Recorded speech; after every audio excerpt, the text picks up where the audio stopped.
If you want to become a swimmer, so first of all you will have to jump into the river. Same like if you want to become a speaker, if you want to learn English language, if you want to speak English language, so first of all you will have to start speaking. No matter how much you have knowledge, no matter how much you have confidence, you just try to speak.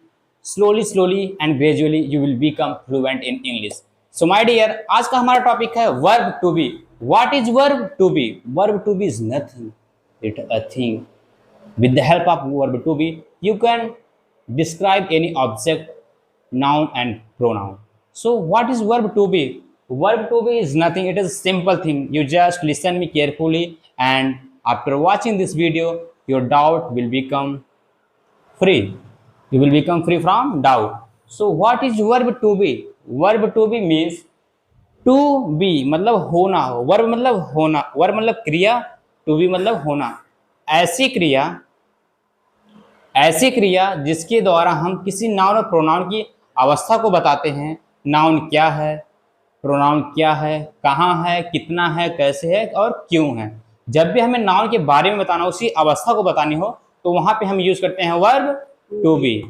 तो verb to be आपको समझ में हो गया, किसी noun और pronoun की अवस्था का होना, किस अवस्था में है. तो किसी भी हम सेंटेंस को जब बोलते हैं तो हमारे पास 3 टेंस होते हैं, present, past and future. Present, past and future. जब भी हम अपनी बातों को बोलते हैं तो 3 टेंस में बोलते हैं. तो इसलिए जो हम वर्ब टू बी पढ़ने वाले हैं, इसे हम 3 टेंस में पढ़ेंगे. ओके, तो सबसे पहले हम स्टार्ट करते हैं प्रेजेंट. प्रेजेंट में प्रेजेंट, पास्ट एंड फ्यूचर. तो सबसे पहले आप जान लीजिए सिंगुलर नाउन और प्रोनाउन क्या था. सिंगुलर नाउन मतलब कोई एक नाम, कोई सिंगल नेम है तो सिंगुलर नाउन हो गया. सिंगुलर प्रोनाउन की बात करते तो ही, सी, इट, दिस, ये क्या हमारे हैं सिंगुलर प्रोनाउन. अब बात कर लेते हैं प्लूरल नाउन. जब एक से ज़्यादा नाम होते हैं उसे कहते हैं प्लूरल नाउन. और जब आई, वी, यू, दे और दोज होते हैं उसे कहते हैं प्लूरल प्रोनाउन. ओके, समझ में आ रही बात है आप सभी को. आई होप आपको बातें समझ में आ रही होगी. लेकिन एक कॉन्सेप्ट आपको समझना है, मेरी बातों को ध्यान समझिएगा. जब आई प्रेजेंट में होता है तो एम लगता है, जब आई पास्ट में होता है तो वाज लगता है. अब ओवरऑल हम लोग फिर से पढ़ते हैं कॉन्सेप्ट को. देखिए, सिंगुलर नाउन और प्रोनाउन के साथ, सिंगुलर नाउन एंड प्रोनाउन के साथ, देखिए सिंगुलर नाउन एंड प्रोनाउन के साथ प्रेजेंट में इज का यूज होता है, पास्ट में वाज का यूज होता है एंड फ्यूचर में विल बी का यूज होता है. ठीक, आई के साथ प्रेजेंट में एम होता है, आई के साथ पास्ट में वाज होता है और आई के साथ फ्यूचर में विल बी. फिर चलते हैं प्लूरल नाउन एंड प्रोनाउन के साथ. प्लूरल नाउन एंड प्रोनाउन के साथ प्रेजेंट में आर का यूज, पास्ट में वर का यूज एंड फ्यूचर में विल बी का यूज. आप लोग यहाँ पे एक चीज पॉइंट आउट कर लीजिएगा, will be singular and plural सभी के साथ विल बी का यूज होता है. ठीक है, इसको आप लोग हाईलाइट कर लीजिएगा. Use with pronoun. जो विल बी का यूज होता है वो सिंगुलर नाउन और प्रोनाउन दोनों के साथ होता है. ठीक है, अब चलते हैं. आप लोग समझ लिए इसके जो रूल्स हैं, किसके साथ क्या यूज होता है. इसको सेंटेंस स्ट्रक्चर क्या होता है, subject plus helping verb plus object, subject plus helping verb plus object, इतना होता है. ठीक है, अब चलते हैं सेंटेंस के माध्यम से. एक इजी सेंटेंस के माध्यम से हम लोग हेल्पिंग वर्ब का यूज करते हैं सभी नाउन एंड प्रोनाउन के साथ. फॉर एग्जाम्पल, वह एक अध्यापक हैं, वह एक अध्यापक हैं. तो सबसे पहले सब्जेक्ट लिखेंगे, फिर हेल्पिंग वर्ब, फिर ऑब्जेक्ट. क्योंकि वह मतलब होता है ही हमारा क्या होता है सिंगुलर प्रोनाउन. तो सिंगुलर प्रोनाउन हो गया ही. अब हमने बोला था जब सिंगुलर नाउन एंड प्रोनाउन रहेगा तो क्या यूज होगा प्रेजेंट में, जब सिंगुलर नाउन एंड प्रोनाउन होगा तो प्रेजेंट में यूज होगा इज. तो ही इज, फिर ऑब्जेक्ट क्या है teacher, he is a teacher. क्या है वो टीचर. ठीक है, ही इज अ टीचर. फिर चलते हैं दूसरे एग्जाम्पल पे, वे खिलाड़ी हैं. तो वे की इंग्लिश क्या होती है दे हमारा क्या है प्लूरल प्रोनाउन. तो दे आर प्लेयर्स. क्योंकि प्लूरल नाउन और प्रोनाउन के साथ प्रेजेंट में आर के यूज होता है। अब चलते हैं थर्ड एग्जाम्पल पे।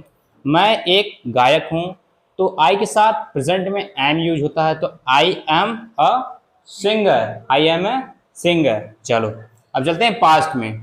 सेम एग्जाम्पल को पास्ट में कन्वर्ट करते हैं। वह एक अध्यापक था, क्योंकि ही सिंगुलर है, पास्ट में सिंगुलर के साथ वाज लगता है, तो he was a teacher, he was a teacher. And second example, वे खिलाड़ी थे, वे हमारा प्लूरल है, प्लूरल के साथ पास्ट में वर यूज होता है, तो दे वर प्लेयर्स। फिर चलते हैं, मैं एक सिंगर था, मैं एक गायक था, सिंगर गायक एक ही होता है, ठीक है। यहाँ पे हम इंग्लिश को हो इंग्लिश में लिख दिए, तो आई वाज अ सिंगर, क्योंकि आई के साथ पास्ट में वाज लगता है। अब चलते हैं फ्यूचर को, इसी सेंटेंस को हम लोग फ्यूचर में कन्वर्ट करके समझते हैं। वह एक अध्यापक होगा, क्योंकि हमने बताया है विल बी का use with both singular and plural noun and pronoun. Future में विल बी के साथ सिंगुलर नाउन एंड प्रोनाउन सभी के साथ यूज होता है, and plural noun and pronoun के साथ भी। तो वह एक अध्यापक होगा, he will be a teacher. वे खिलाड़ी होंगे, दे विल बी प्लेयर्स। मैं एक सिंगर होऊंगा, या फिर मैं एक गायक होऊंगा, I will be a singer. So I hope ये कॉन्सेप्ट आपको समझ में आया होगा, और आपको सिंपली घर पे जाना है, किसी भी ऑब्जेक्ट को लेना है। फॉर एग्जाम्पल मेरे पास एक फ्लैग है, Indian flag, so I am just try to describe this flag in the English language, okay, with the help of verb to be. How you can use verb to be to explain anything like me, and if you will try to practice, you will become more confident like me and also better than me, because choice is yours, suggestion is mine. So let's start. So hello friends, I have a flag. I have a Indian flag. There are three colors in this flag. First color name is saffron. First color name is saffron, that shows sacrifice. And second color name is white, that shows peace. And third color name is green. Okay, I hope आप मेरी बातों को समझ पा रहे होंगे। And there is a wheel. There is a wheel. There are 24 spokes in this wheel. Wheel shows we should continue learning. We should use our time properly. We should use our time wisely, because time says every time. Time says every time, I have no more time. I have no more time, that I will give you again my time to you. So please, my dear, use your time wisely. Otherwise, time will destroy you. Choice is yours. Suggestion is mine. Aman, signing off.